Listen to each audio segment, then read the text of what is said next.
মুসলমান ভাইরা, এবার ছোট ভাই বড় ভাইকে আঞ্জা দিয়ে ধরে খেজুর গাছের গোড়ার মধ্যে বসায় দিয়েছে।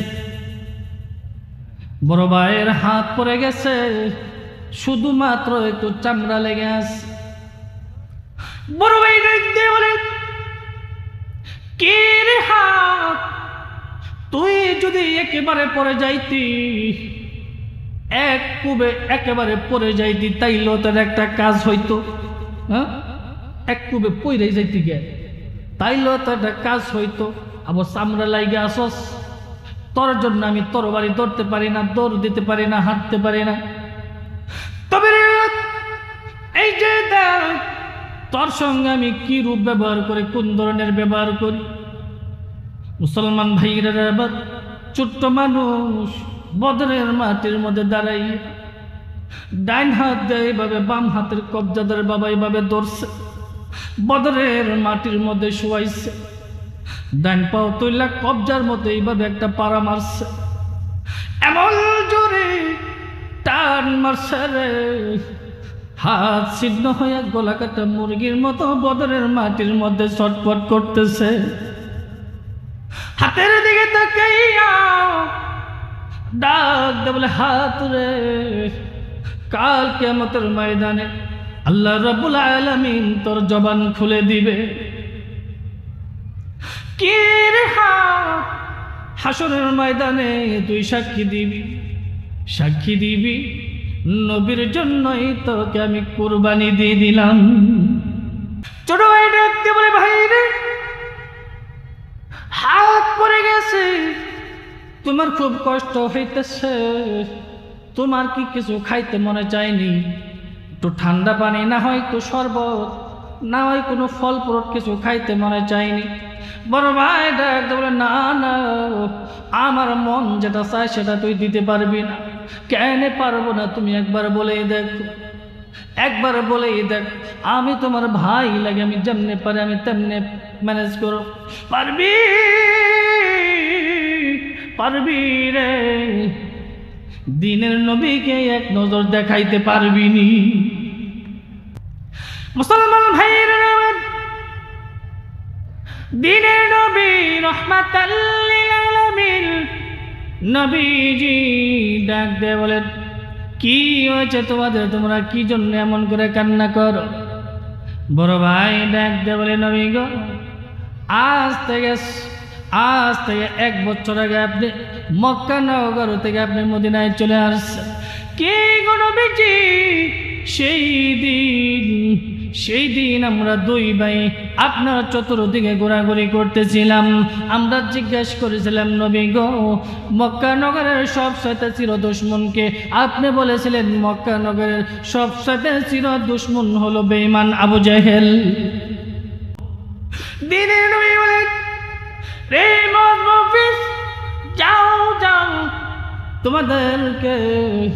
তোমাদের 2 ভাইকে বদরের ময়দানে যাওয়ার জন্য পারমিশন দিয়ে দিলাম। বড় ভাই দিয়ে বলে, কে গো চাচা, চাচা গো, দেখাইয়া দেন বেঈমান আবু জেহেলকে, একটু দেখাইয়া দেন। আব্দুর রহমান মারাজ ডাক দেয়া বলে, তোমরা ছোট্ট মানুষ, আবু জেহেলকে দিয়ে কি করবা? আবু জেহেল তো অনেক বড় মাপের লোক। মুসলমান ভাইরা, বড় ভাই ডাক দিয়ে বলে, আয় নবীর বদলা লওয়ার টাইম চইলা যায়। বড় ভাই আগে আগে দৌড়ায়, ছোট ভাই পিছনে পিছনে দৌড়ায়। যাইতে একবারে ঘোড়ার পিছনে চলে গেছে, আবু জেহেলের পিছনে চলে গেছে। আবু জেহেলের পিছনে দাঁড়াইয়া বড় ভাই মনে মনে চিন্তা করে, না না না গো, আর দেরি করা যাবে না, দেরি করলেই কোনো সমস্যা হতে পারে। কারণ এখন তো যুদ্ধ চলছে, এখানে দাঁড়িয়ে থাকার কোনো টাইম। মুসলমান ভাইরা, এবার বড় ভাই তরবারিটা উঠাইয়া বেঈমান আবু জেহেলের পা বরাবর এমন জোরে আঘাত করছে, কিতাবের মধ্যে আছে ছোট্ট একটা বালকের আঘাত বেঈমান আবু জেহেল সইতে পারে নাই, সঙ্গে সঙ্গে ঘোড়ার পিঠ হইতে জমিনের মধ্যে পড়ে গেছে। ছোট্ট দুটি বালক চলে আসছে, ছোট্ট ছোট্ট দুটি বালক চলে আসছে, নবী গো আমরা দুই ভাই, একই মায়ের সন্তান, দুই ভাই যুদ্ধের ময়দানে যাইতে চাই, মনে আছে? আমার দিকে তাকান। নবীজি বলছেন তোমরা ছোট্ট মানুষ, তোমরা যুদ্ধের ময়দানে যাইতে পারবা না। এই কথা বলতে দেরি হাউমাউ করে দুই ভাই জমিনের মধ্যে গড়ায় গড়ায় কান্না শুরু করতে আর দেরি করে। মুসলমান ভাইরা,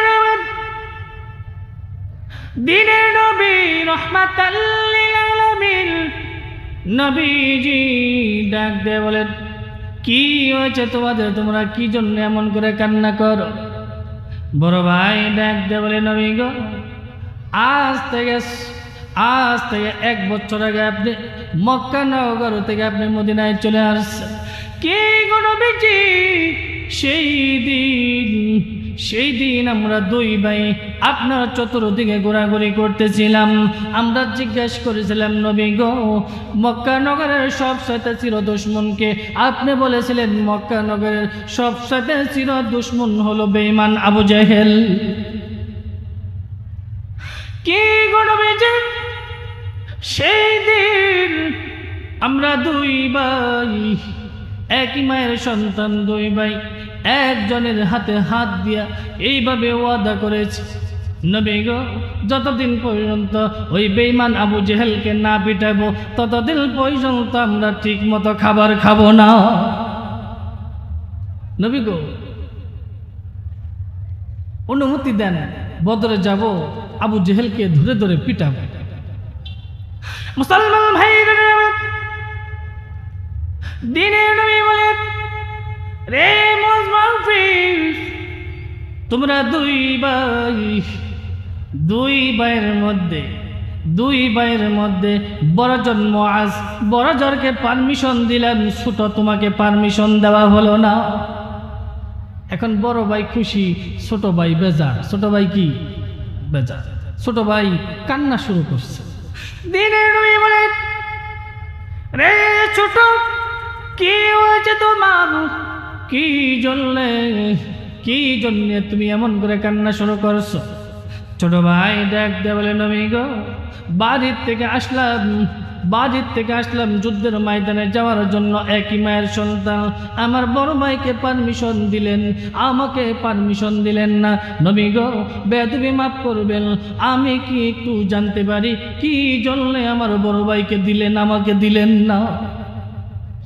একটু জানার ইচ্ছা করে না যে নবী গো আমার বড় ভাইকে পারমিশন দিয়ে দিলেন, আমাকে পারমিশন দিলেন না, কারণটা কি একটু জানতে পারি? দ্বীনের নবী বলেন, রে মুআজ, তোমার চাইতে তোমার বড় ভাইয়ের গায়ে শক্তি বেশি, তাই ছোট ভাইয়ের চাইতে বড় ভাইয়ের গায়ে শক্তি বেশি, এটা তো একটা স্বাভাবিক কথা। ছোট ভাই ডাক দিয়ে বলে, ইয়া রাসূলুল্লাহ, নবী গো শক্তির জন্যই যদি হয় তাইলে আমার বড় ভাইয়ের সঙ্গে আমাকে একটু কুস্তি লাগায় দেন, আমাকে কুস্তি লাগিয়ে দেন। আমি যদি আমার বড় ভাইকে জমিনের মধ্যে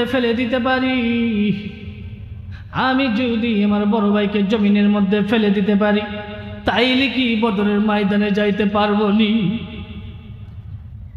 দেখেন ছোট্ট মানুষ যুদ্ধের ময়দানে যাওয়ার জন্য কত আকুতি মিনতি। কে গড়বেছে দান কুস্তি লাগা দেন। আমি যদি আমার বড় ভাইকে জমিনের মধ্যে ফেলে দিতে পারি তাইলে কি বদরের ময়দানে যাইতে পারবো?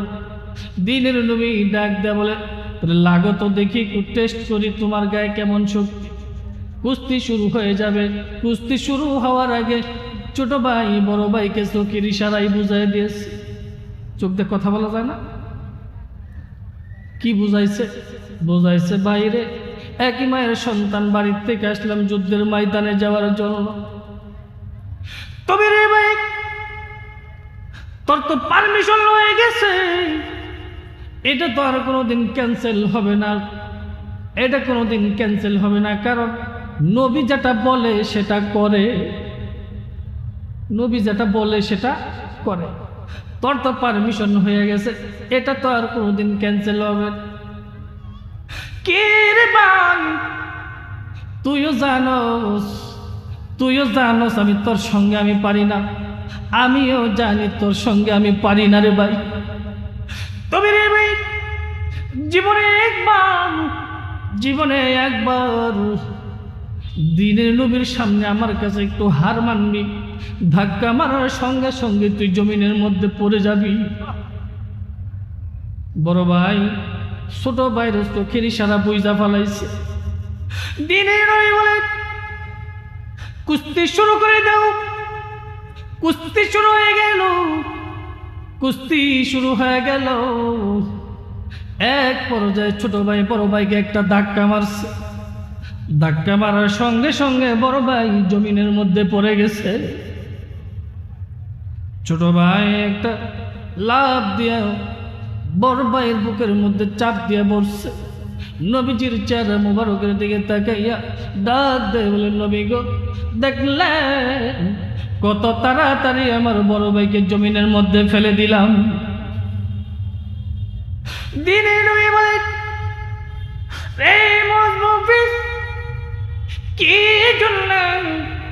কি জন্যে তোরা যুদ্ধের ময়দানে যাইতে চাস, যাওয়ার জন্য এত পাগল হয়ে গেল? বড় ভাই ডাক দেয়, বলে, নবী গো, বেঈমান আবু জেহেলের কত বড় সাহস, বেঈমান আবু জেহেলের কত বড় সাহস, আমার নবীকে মক্কা নগর থেকে তাড়িয়ে দিয়েছে, জন্মভূমি থেকে তাড়িয়ে দিয়েছে, মক্কা থেকে তাড়িয়ে দিয়েছে। মদিনা আপনি একটু আরামে থাকবেন সেটাও দিবে না জাহেলের বাচ্চা, আপনি একটু আরামে থাকবেন সেটাও দিবে না জাহেলের বাচ্চা। জাহেল অনুমতি দেন, বদরে যাব, আবু জেহেলকে ধরে ধরে পিটাবো গো নবীজি, আপনার বদলা গ্রহণ করব। দিনের নবী বলে, রে মুফিস, যাও তোমাদের দুই ভাইকে বদরের ময়দানে যাওয়ার জন্য পারমিশন দিয়ে দিলাম। ছোট ভাইও খুশি, বড় ভাই আগে আগে দৌড়ায় বদরের ময়দানে, ছোট ভাই পিছনে পিছনে দৌড়ায়। বড় ভাই ডাক দিয়ে বলে, রে ছোট, আমি সামনের দিকে খেয়াল করব, তুই পিছন দিক থেকে খেয়াল করবি, কেউ যেন আমাদের উপরে আক্রমণ করতে না পারে। এরা ছোট্ট মানুষ, বাড়ি মদিনায়, কিন্তু বেঈমান আবু জেহেলের বাড়ি তো মক্কায়। এর আবু জেহেলকে চিনে না, ছোট্ট মানুষ। কিছু দূর যাওয়ার পরে নবীর একজন সাহাবী আব্দুর রহমান মারাউজের সঙ্গে সাক্ষাৎ। বড় ভাই ডাক দিয়ে বলে, কে গো চাচা গো, দেখাইয়া দেন, বেঈমান আবু জেহেলকে একটু দেখাইয়া দেন। আব্দুর রহমান মারাউজ ডাক দিয়ে বলে, তোমরা ছোট্ট মানুষ, আবু জেহেলকে দিয়ে কি করবা? আবু জেহেল তো অনেক বড় মাপের লোক, কাফেরদের লিডার, বেঈমানদের লিডার মানুষ, অনেক বড় মাপের লোক, তোমরা ছোট্ট মানুষ, আবু জেহেলকে দিয়ে কি করবা? বড় ভাই ডাক দিয়ে বলে, কে গো চাচা, যেই কথা জিজ্ঞেস করেছি সেই কথার জবাব দিলে দেন, হাতে সময় নাই।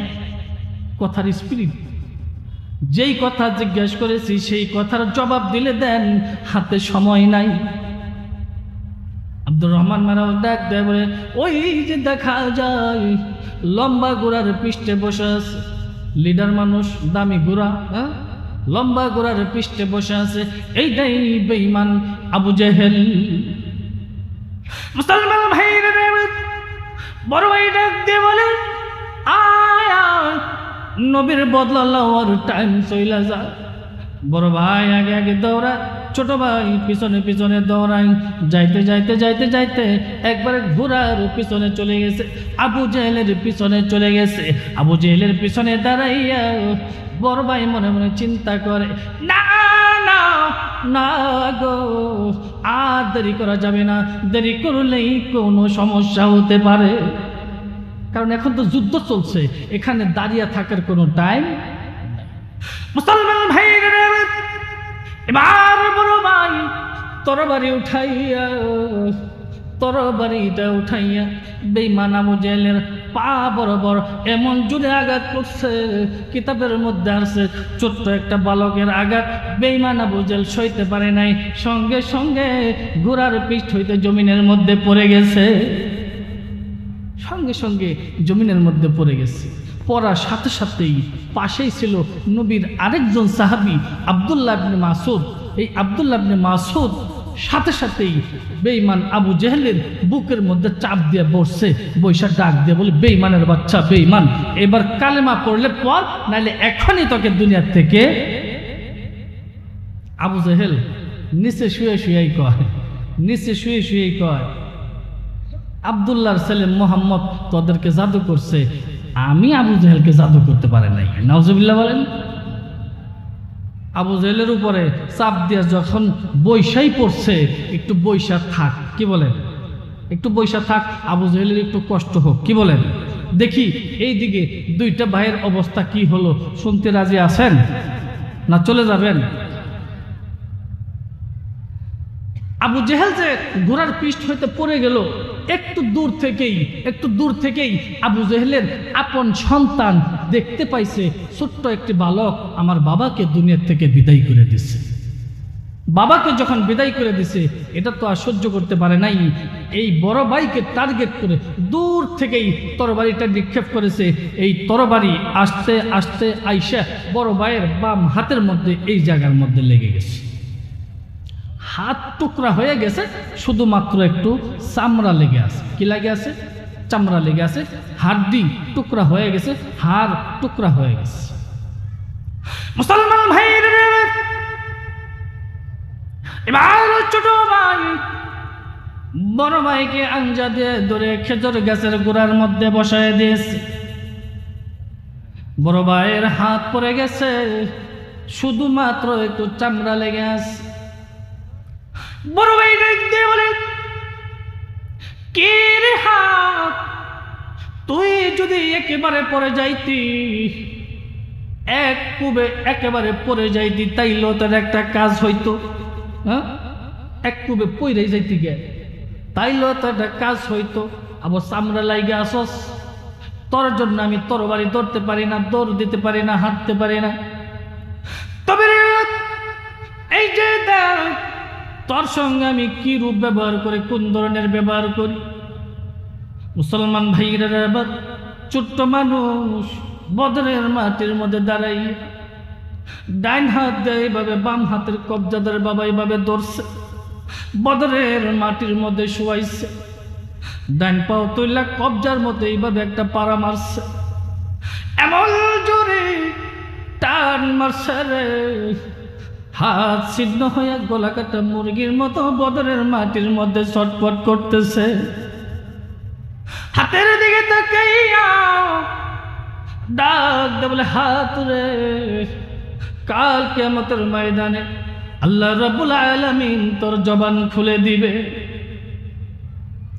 কি রে হাত, হাসরের ময়দানে তুই সাক্ষী দিবি, নবীর জন্যই তোকে আমি কুরবানি দিয়ে দিলাম, নবীর জন্যই আমি তোকে কুরবানি দিলাম, তুই এটা সাক্ষী দিবি। মুসলমান ভাইরা, এবার ছোট ভাই বড় ভাইকে ডাক দে বলে, ভাই রে, একই মায়ের সন্তান, বাড়ির থেকে আসলাম যুদ্ধের ময়দানে, তোর কপাল কত ভালো রে, তোর কপাল কত ভালো, একই মায়ের সন্তান, বাড়ির থেকে আসলাম একসাথে, তোর কপাল কত ভালো, তুই তো নবীর জন্য হাত দিয়ে দিলি, আমি তো নবীর জন্য কিছু দিতে পারলাম না। তবে রে ভাই, তোমার একটা হাত পড়ে গেছে, তোমার খুব খারাপ লাগতেছে, তোমার খুব কষ্ট হইতেছে, তাই না? ছোট ভাই ডাক দে বলে, ভাই রে, তোমার হাত পড়ে গেছে, তোমার খুব কষ্ট হইতেছে, তাই না? বড় ভাই ডাক দে বলে, আমার কেমন লাগে বলবো রে, আমি যেন আমার নাকের পাশে জান্নাতের সুখের অনুভব করতেছি। ছোট ভাই দেখতে বলে, ভাই রে হাত পড়ে গেছে, তোমার খুব কষ্ট হইতেছে, তোমার কি কিছু খাইতে মনে চায়নি? একটু ঠান্ডা পানি, না হয় একটু শরবত, না হয় কোনো ফল ফ্রুট কিছু খাইতে মনে চায়নি? বড় ভাই ডাকতে বলে, না না, আমার মন যেটা চায় সেটা তুই দিতে পারবি না। কেন পারবো না? তুমি একবার বলেই দেখো, একবার বলেই দেখ, আমি তোমার ভাই লাগে, আমি যেমনে পারি আমি তেমনে ম্যানেজ করো। পারবি? পারবি রে? দিনের নবীকে এক নজর দেখাইতে পারবি নি? নবীকে এক নজর দেখাইতে পারবি? পারবি না, কারণ এখন তো যুদ্ধ চলছে। দেখেন হাত পড়ে গেছে, এরপরেও নবীকে ভুলে নাই। হাত পড়ে গেছে, এরপরেও নবীকে ভুলে নাই। এরা ছোট্ট মানুষ, এরপরেও নবীকে ভুলে নাই। কিন্তু আমরা নবীর উম্মত হইয়া নবীকে স্মরণ করি না, ঠিক কিনা? নবীকে ভালোবাসতে জানি না। নবীকে ভালোবাসতে হবে। নবীকে যদি ভালোবাসতে পারি, নবী খুশি হবে। নবী যদি খুশি হয়, খুশি হবেন কে? ওইদিকে আবু জেহেলের বুকের মধ্যে চাপ দিয়া বসছে, মনে আছে তো? আরেকটু বৈশা থাক, কি বলেন? বৈশা থাক, দেখি এইদিকে আরেকটু কথা আছে, সেই কথাটা আমি আপনাদেরকে একটু শোনায় দিব ইনশাআল্লাহ। মনে করেন এই ইবাদত, এই যে মাদ্রাসা, মাদ্রাসার মাহফিল, ঠিক কিনা? মাদ্রাসার মাহফিল, মাদ্রাসার জন্য কিছু করাই তো লাগে, লাগে কি লাগে না? ইবাদত করার জন্য কিন্তু বড় লোক হওয়ার কোনো প্রয়োজন। আব্দুল্লাহ আনসারীর নাম শুনছেন? নবীর একজন সাহাবী আব্দুল্লাহ আনসারী, অত্যন্ত গরিব একজন সাহাবী ছিল, একেবারে গরিব। দিন আইনা দিন খাইতেন, কোনোদিন না খেয়ে থাকতেন, এভাবেই ঘুমায় পড়তেন। এই আব্দুল্লাহ আনসারী নবীর পিছনে নামাজ পড়তেন, নামাজ পড়তেন, সবার পিছনে মসজিদে ঢুকতেন, আবার সবার আগেই মসজিদ থেকে বের হয়ে যেতেন। অন্যান্য সাহাবীরা নবীর কাছে কমপ্লেন করলো, নবী গো, এই আব্দুল্লাহ আনসারী সবার পিছনে আসে, আবার সালাম ফিরাইতে দেরি, ও মসজিদ থেকে বের হইতে দেরি। এই কথাটা নবীর কাছে যখন বলছেন, নবীজিও খেয়াল করছেন যে আব্দুল্লাহ আনসারী ঠিকই তো সালাম ফিরানোর সাথে সাথেই বাড়ি মসজিদ থেকে বের হয়ে যায়। তো দেখি তো কোথায় যা, একটু খবর নিয়ে দেখি। তো একদিন আসরের নামাজের পরে, সালাম ফেরানোর পরে, নামাজ শেষে আব্দুল্লাহ আনসারী বাড়িতে চলে গেছে। পিছনে পিছনে পিছনে পিছনে আমার নবীজি গোটা কয়েক সাহাবী নিয়ে আব্দুল্লাহ আনসারীর বাড়িতে চলে গেছে। বাড়ির দুয়ারে দাঁড়াইয়া নবীজি ডাক দিয়েছেন নিজের কণ্ঠে, আব্দুল্লাহ আনসারী, আব্দুল্লাহ। কোনো সারা শব্দ নাই। অন্যান্য সাহাবীরা মনে মনে চিন্তা করতেছে, বোধ হয় আনসারী বাড়িতে আসে নাই। নবীও বলতেছেন যে সাহাবীরা হয়তো বা আব্দুল্লাহ আনসারী বাড়িতে আসেনি, অন্য কোথাও যাইতে পারে, চলো আবার মসজিদে চলে যাই, অন্য এক সময় চলে আসব। আবার মসজিদের দিকে সবেমাত্র ঘুরছে, সাথে সাথে আব্দুল্লাহ আনসারীর বাড়ির ভিতর থেকে ডাকতেছেন, নবী গো, এই তো আমি আব্দুল্লাহ আনসারী, আমি হাজির হয়েছি। মুসলমান ভাইরা, দিনের নবী বলেন, রে আনসারী, কি হয়েছে? তোমার নামে অন্যান্য সাহাবীরা কমপ্লেন করছে, বিচার দিয়েছে। নবী গো, কি বিচার দিয়েছে? আনসারী রে, তুমি নাকি মসজিদের ভিতরে পড়ে যাও, আবার সাথে সাথেই বের হয়ে আসো, সবার আগেই বের হয়ে আসো। কারণ কি? এই কথা বলার সঙ্গে সঙ্গে আব্দুল্লাহ আনসারী চোখের পানি ছেড়ে দিয়েছেন। দিনের নবী বলেন, কি হয়েছে তোমার? কি জন্য তুমি কান্না শুরু করছো? আমি কি তোমার কষ্টদায়ক কথা বলে ফেলেছি? আব্দুল্লাহ আনসারী ডাক দিয়ে বলে, নবী গো, যেই কথা জিজ্ঞাসা করেছেন, এই অন্য সাহাবীদের সামনে এই কথা বলতে পারবো না। নবীজি বলছেন, সাহাবীরা তোমরা একটু দূরে চলে যাও, একটু দূরে চলে যাও, দেখি আব্দুল্লাহ আনসারী কি বলে। একটু দূরে সইরা দাঁড়াইছেন। আব্দুল্লাহ আনসারী নবীজির চেহারা মোবারকের দিকে তাকায়া ডাক দে বলে, নবী গো, অন্যান্য সাহাবীরা আমার নামে কমপ্লেন করছে আমি কেন মসজিদে পরে যাই, কেন মসজিদ থেকে সবার আগেই বের হয়ে আসি। নবী গো, এই যে দেখেন আমার গায়ের মধ্যে একটা জামা আছে, এই যে একটা জামা দেখতেছেন, এই জামাটা ছাড়া আমাদের বাড়িতে আর কোনো জামা। এই কথা যদি কেউ শুনে চোখের পানি কেউ ধরে রাখতে পারে? এই কথা বলার সাথে সাথে নবীজি বলছেন, কি হয়েছে, কি বললা তুমি? আব্দুল্লাহ আনসারী ডাক দিয়ে বলে, নবী গো, এই একটা কাপড় ছাড়া আমাদের ঘরের ভিতর আর কোনো কাপড় নাই, এই কাপড়টা পরিধান করে আমি আপনার পিছনে নামাজ পড়ি, আবার সালাম ফিরানোর সাথে সাথেই আমি দৌড়ে বাড়িতে চলে আসি, এই কাপড়টা আমার বিবিকে দেই, আমার বিবিকে দিয়ে ডাক দিয়ে বলি, বিবিরে এই কাপড়টা পরিধান করেই তুমি আল্লাহ তাআলার হুকুম পালন করো। এই কথা বলতে দেরি আমার নবীজি চোখের পানি ছেড়ে দিতে আর দেরি করেন। ওই যে দূর থেকে অন্যান্য সাহাবীরা দেখতেছে, নবীও কাঁদবে, সাহাবীও কাঁদবে। মুসলমান ভাইরা, দিনের নবী রাহমাতাল লিল আলামিন নবীজি সাহাবীদেরকে ডাক দিয়েছে, তোমরা জলদি সামনে আসো।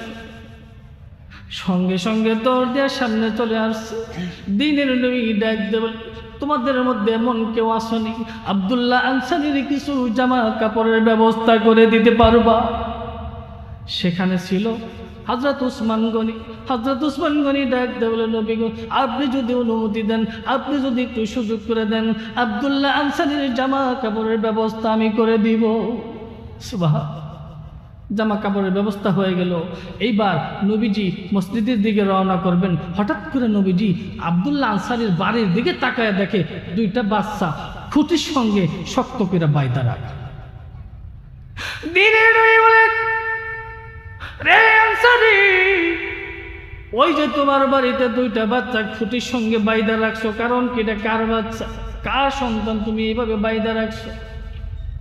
আব্দুল্লাহ আনসারী ডাক দিয়ে বলে, নবী গো, এই সন্তান দুটি আমার, কি জন্য তুমি গাছের সঙ্গে বাইদা রাখছো?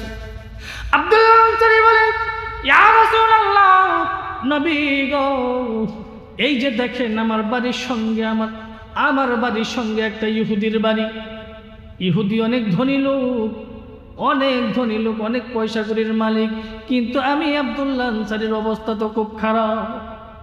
বুঝেনি তো, একটা জামা দিন আয় না দিন খায়, বাড়িতে কোনো কিছু নাই, একেবারেই গরিব, কিন্তু ওই ইহুদিটা অনেক ধনী। কি গরমিজি দেখেন ইহুদির বাড়িতে দুইটা খেজুর গাছ, ইহুদির বাড়িতে ইহুদির দুইটা খেজুর গাছ বুনছে। দুইটা খেজুর গাছ বাঁকা হইয়া আমাদের বাড়িতে চলে আসছে। হয় না এরকম গাছ? বুনছে এক জায়গায়, গোড়ালি এক জায়গায়, মাথা যায় রয়েছে আরেক জায়গায়। কি করবি যে দুইটা খেজুর গাছ বাঁকা হইয়া আমাদের বাড়িতে চলে আসছে। খেজুর গাছ থেকে যখন খেজুরগুলা পেকে পেকে নরম হয়ে আমাদের বাড়িতে জমির মধ্যে পড়ে যায়, আমাদের বাড়ির মধ্যে যখন পড়ে, গাছের নিচ থেকে আমার সন্তানেরা মাটির থেকে কোরাইয়া কোরাইয়া খেজুরগুলা খায়। সে খেজুরগুলা খাওয়ার কারণে এই ইহুদি নবী নিয়ে গালিগালাজ করে, মুসলমান নিয়ে গালিগালাজ করে। সেই জন্য খেজুরগুলা যেন কোরাইয়া কোরাইয়া না খাইতে পারে, সেই জন্য আমার সন্তান গুদি বাইদ্যা রাখছি। দিনে নবী বলে, রে সাহাবীরা রে, তোমাদের মধ্যে এমন কেউ আসনি ওই ইহুদির বাড়িতে দুইটা খেজুর গাছের মালিকানা এনে দিতে পারবা? আবার ওসমান গনি দাঁড়িয়ে গেছে, নবী গো, আপনি যদি একটু অনুমতি দিতেন, আমি একটু চেষ্টা করে দেখি, ইহুদির বাড়িতে যাইয়া জিজ্ঞাসা করে দেখি বিক্রি করবো নি। একটা দৌড়ে যাইয়া ইহুদির বাড়িতে চলে গেতে হযরত ওসমান গনিকে দেখে ইহুদি বুঝা ফেলাইছে কারণ ছাড়া, এই ইহুদি, দুইটা খেজুর গাছ তুমি বিক্রি করবানি? ইহুদি মানুষ একটু চালাক বেশি। ইহুদি ডাক দেয়া বলে, আমি বিক্রি করতে পারি, একটা শর্ত আছে। কি শর্ত? একটা খেজুর গাছের বিনিময়ে আমাকে 100 খেজুর গাছ দিতে হবে। 100 খেজুর গাছ দিতে হবে। তাহলে 2টা খেজুর গাছের বিনিময়ে কয়টা খেজুর গাছ? 200 খেজুর গাছ। এই কথা বলতে দেরি হযরত উসমান গনি 200 খেজুর গাছের মালিকানা দিতে দেরি করে নাই, 2টা খেজুর গাছের মালিকানা নিতেও দেরি করে না। মুসলমান ভাইরা, হযরত উসমান গনি 2টা খেজুর গাছের মালিকানা এইভাবে কাগজের মধ্যে লেখে নবীজির হাতে তুলে দিয়েছে। নবীজি কাগজের টুকরা হাতে লইয়া ডাক দে বলে, আব্দুল্লাহ আনসারী রে, আজকে থেকে ওই 2টা খেজুর গাছের মালিক হইলা তুমি আব্দুল্লাহ আনসারী। তো দেখেন, একটা খেজুর গাছের বিনিময়ে 100 খেজুর গাছ দিয়েছে হযরত উসমান গনি নবীকে খুশি করার জন্য, ঠিক কিনা? কাকে খুশি করার জন্য? নবীকে খুশি করার জন্য। নবীকে যদি খুশি করতে পারে তাহলে খুশি হয় কে? আল্লাহ যদি খুশি হয় তাহলে জান্নাত না জাহান্নাম?